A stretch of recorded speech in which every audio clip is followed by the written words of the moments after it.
ميني فلوغ. اليوم غادي نكتشف معاكم اغرب بلايص كاينين في مدينه بني ملال. اول حاجه خرجت من الدار ومعا كنخرج كنلقى هاد الجو اللي زوين. دابا الاخوان غادي نوريكم واحد النافوره واعره بزاف. المهم الاخوان هذه هي الطريق اللي كدينا لديك النافوره اللي قلت لكم، وفي طريقي كنلقى ملاعب ديال الكره وحتى الملاعب ديال الباسكيت. وتحياتي الناس اللي كتصيفط ليا ميساجات كل نهار.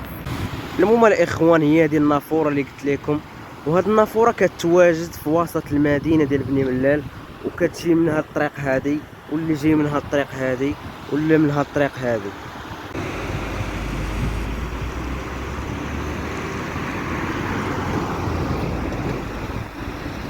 الاخوان على منظر فريمون، هاد المنظر زوين بزاف. وتحياتي للمغاربه كاملين.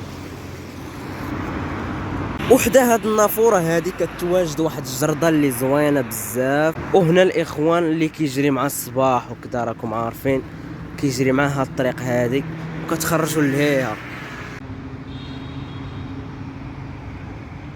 هما الاخوان من بعد ما تعرفنا على هاد النافوره هادي، خلي لي واحد اللايك ونتلاقاو في فيديو جديد.